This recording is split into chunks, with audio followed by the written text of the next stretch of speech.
참고할 소식도 말씀드리자면 저희가 임대가 됐어요. 임대가 됐는데 5천에 700으로 임대가 됐고,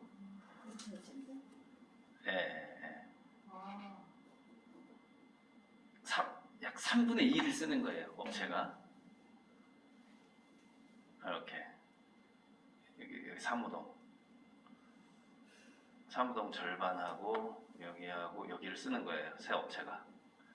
그 다음에 야적장 좀 쓰고, 전체 공장은 이렇게 돼 있는 거고요.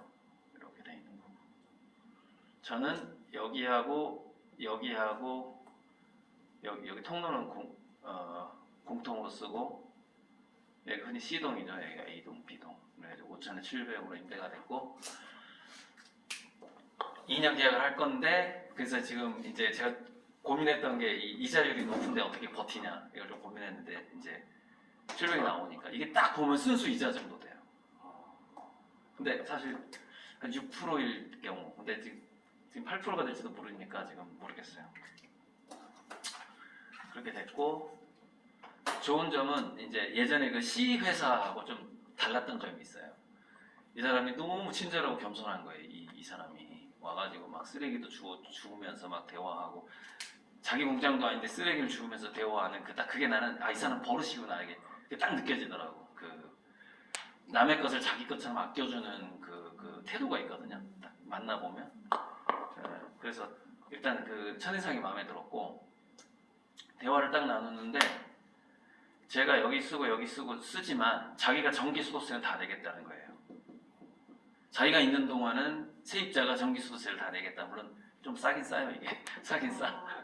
싼 편이야 이게. 평당 10,000원밖에 안 하니까. 여기 공장인데 창고도 아니고, 그러니까 춘포가 좀 싸요, 이 지역이. 자, 이게 우리 창발 투자자로서 이게 왜 중요하냐면, 지금 투자금 다 조금씩 있을 거예요. 왜 중요해요? 공장을 지켜야 나중에 부동산 수익이 생기기 때문에 이자를 계속 내야 된다는 점이 있어요. 그래서 간단하게 우리 영상 보시는 분들도 다 투자자니까, 뭐 10,000원 투자부터 시작해가지고 다 있잖아요. 그래서 23년, 24년은 일단 이 매달 700만 원이 생기기 때문에 이걸로 이제 충분히 이자가 가능한 거죠. 이게 제일 마음에 들었어. 전기수도세 자기가 다 내겠다. 이게 제일 마음에 들어. 왜냐면은 승합을 해야 되는데,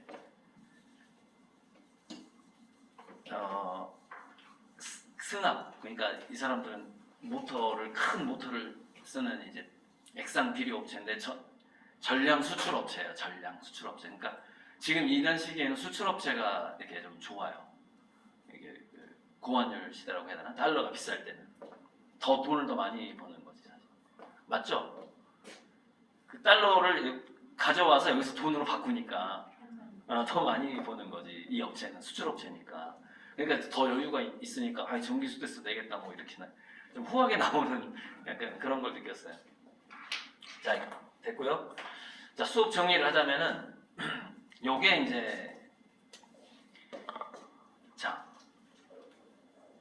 제가 미술 교육을 하면서 제가 배우면서 이거 기본 중에 기본은 이거다, 이거 5가지다, 이걸 알게 됐단 말이죠. 지금 처음부터 복습하는 거예요. 너무 오랜만에 오셔서. 1번 형태, 점선면. 물론 공간, 이제 뭐 입체다 그러면 공간이지만, 우리 이제 그림이라는 건 평면에 하니까 점선면. 조각까지 가면 점선면, 공간 이렇게 되겠죠. 공간. 명암, 명암, 밝고 어두운 거. 그다음에 색. 오늘 하는 게 이 3번째예요. 색. 4번, 5번은 질감과 구도는 4번 같은 경우, 질감이라는 건 뭐냐면, 4번은 우리가 프로 화가가 되면서 이 질감의 문제는 죽을 때까지 연구하는 거예요. 그래서 어떤 사람들은 그 박숙은 톱밥을 섞기도 하고, 어떤 사람은 모래를 캔버스에 바르기도 하고, 숯가루를 뿌리기도 하고, 이게 다 질감의 문제거든요. 평생 자기의 어떤 그 그림의 개성을 위해서 굉장히 중요한 게 질감이지만, 이거는 자기가 찾아야 되는 거지, 어떻게 선생이 이렇게 가르쳐 주기는 좀 어려운 부분이죠. 자기가 이제 정말 프로가 되고 싶을 때 계속 자기가 연구해야 되는 게 재료 기법, 재료에 대한 부분이죠. 이게 4번 질감이에요. 5번 구도라는 것은 가르칠 수는 있으나 숙달시키기는 어렵다. 다 마찬가지지만 가장 높은 수준에 올라가기가 어려운 게 5번이에요. 5번. 그래서 1번이 빠지고 1번 형태가 빠지고 형태에 대한 뭐가 빠지냐면은 사실주의, 형태를 똑같이 그려야 된다라는 것을 빼고 2번, 3번, 4번, 5번에서 이것만 있어. 이것만 있는 거를 추상화라고 하는 거죠. 우리가 추상화. 형태에 구애받지 않는 것. 하지만 그림이기 때문에 그러니까 뭐냐면은 실제 존재하는 형태에 구애받지 않는 것. 좀 더 정확하게 말하자면 세상에 없는 거, 그지? 우리가 볼 수 없는 거를 그리되 어떤 나름대로의 형태가 있고 명암, 색감, 질감, 구도를 가지고서 그린다. 그걸 추상화라고 하는 거죠. 상을 뺐다. 어떤 스트럭처를 뺐다. 앱스트랙션이라고 하는 건 추상화를 하면서 그런데 스트럭처를 빼버렸다 이거죠. 구도를 빼버렸다. 어떤 모양을 빼버렸다. 그게 이제 추상화의 세계가 되는 거죠. 그런데 이제 뭐 1번, 2번은 우리가 좀 하긴 했는데 물론 정말 뼈대만 했다 또는 수박 겉핥기 했다 둘 중에 하나. 우리가 내용물은 어떤 그림에 있어서 내용물은 굉장히 많은 동안에 자기 수련이죠. 자기 수련이 필요한 것이고. 자, 그리고 맨 처음에 형태를 할 때 제가 뭘 했냐면 삼각형 따라 그리기를 했어요. 삼각형 따라 그리기. 그리고 삼각형 따라 그리기를 가장 잘하기 위해서는 처음에 뭐라 그랬냐면 수직하고 수평에 대한 감각이 있어야 되고, 근데 수평에 대한 감각은 수직의 90도다, 직각이다 라는 점. 그래서 맨 처음에 제가 요구했던 게 진자든 뭐든 이걸 매달아라. 매달고 어디 높은 데다가 매달아 놓고 자기가 중력선이죠. 중력선. 정확하게 지구 중심을 향하는지는 모르겠지만은 어쨌건 지구 중심을 향한단 말이에요. 그러다 보니까 우리가 딛고 있는 이 땅하고 직각이 되는 거죠. 그래서 수직선이고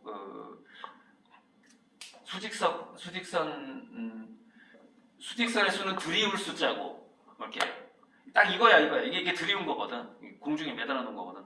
드리울 숫자 수직선이고 수평선은 물 숫자 수평선이더라고. 물 숫자. 물이 잔잔해져 있는 선, 그게 수평선이죠. 그래서 우리가 바다에 그 수평선이 있는 것이고 대표적으로 바다나 호수.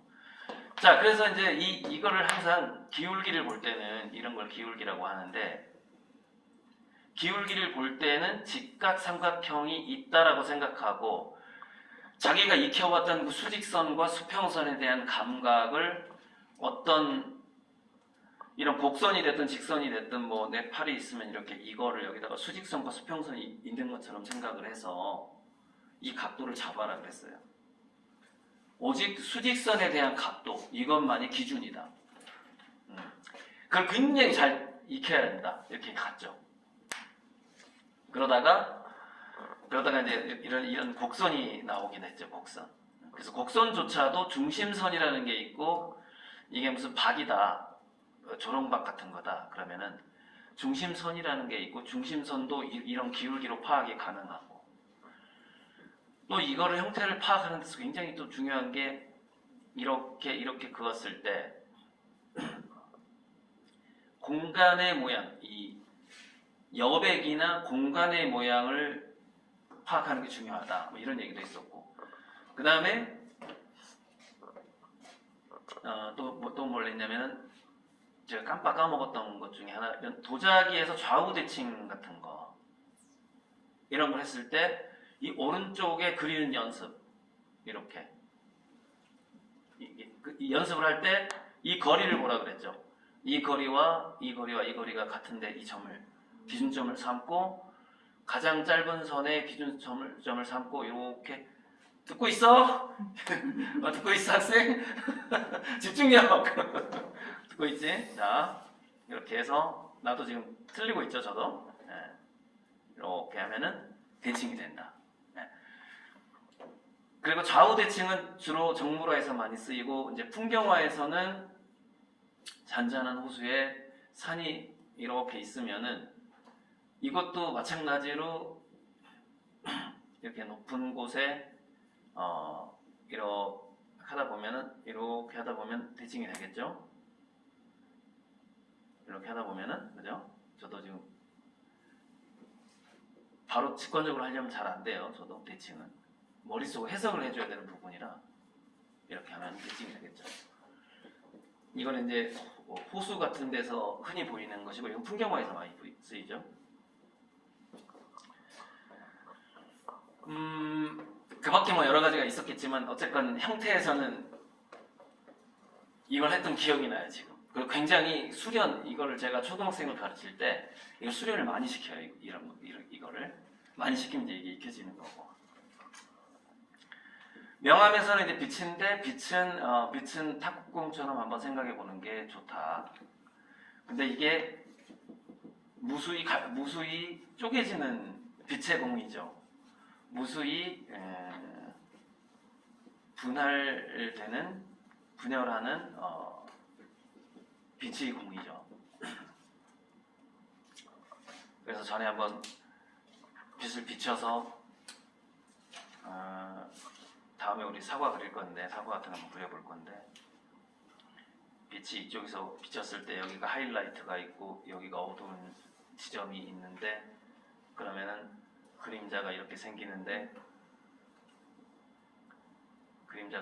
건데 여기 바닥에 비친 빛들이 반사를 해서 여기를 비추게 돼서 반사광이 생기는데 자 반사광이 생길 때 이거 다 전에 수업했던 거예요. 반사광이 생길 때 굉장히 중요한 거 뭐냐면 난반사라는 것이 있다. 어지럽게 빛이 반사해버린다 이 말이에요. 이 난반사가 질감에 의해서 결정이 돼요. 질감에 의해서. 자, 이 병을 보면은 여기는 반짝이는 줄이 보일 거예요. 반짝이는 줄이 보이지만 여기는 반짝이는 줄이 안 보여요.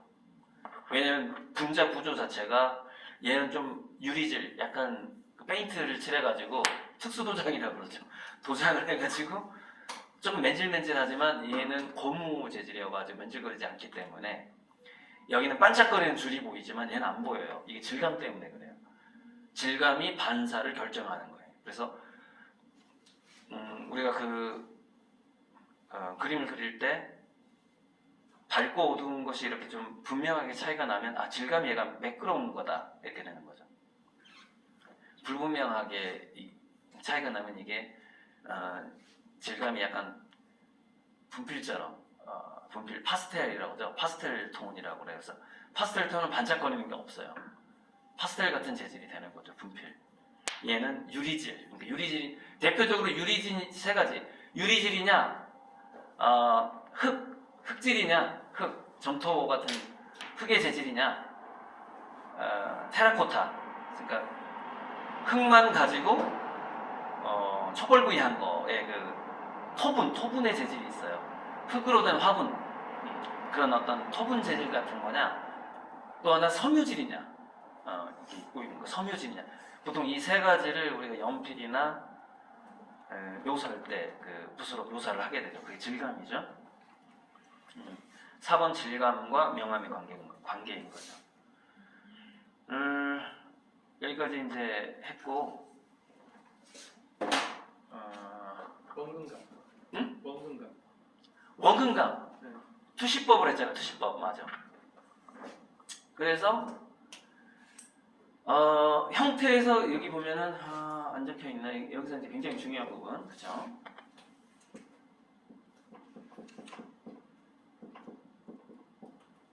원근법을 했단 말이에요. 원근법을 했고 눈높이에 따른 모양의 변화 이거 두 가지를 했을 거예요.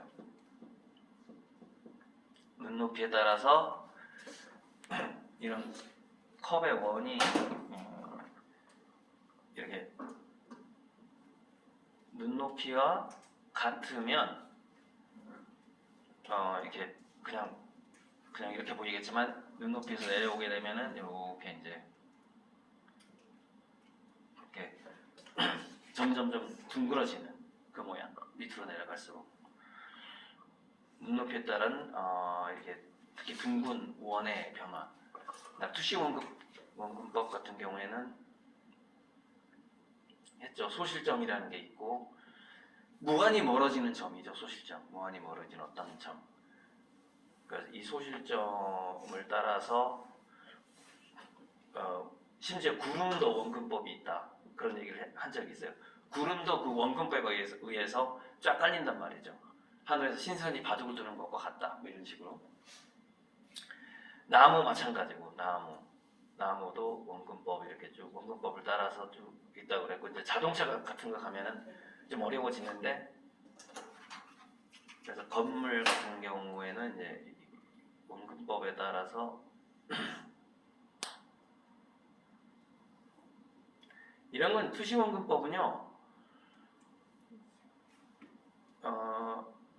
유튜브 보면은 저 말고 투시 원근법이라든가 이런 거에 설명하는 건 굉장히 많아요.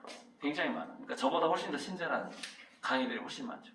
그런 거는데 저는 흔히 볼 수 없는 것들을 흔히 그 사람들이 설명하지 않는 방식으로 설명할 수 있기 때문에 이 몽당연필 수업을 하고 있는 것이죠. 다들 그 강사들이랑 비슷하게 한다면 이거 안 찍겠죠. 이런 영상은. 자, 여기까지 이제 복습이고 잠시 쉬었다가 커피 한잔하고 제가 약간 비염이 지금 있어가지고 코 좀 풀고 나서 해야 될 것 같습니다. 일단 그리고 나서 색감 바로 이제 색감 우리가 어떻게 해석하고 이걸 할 건가 바로 들어갈 거예요. 잠시.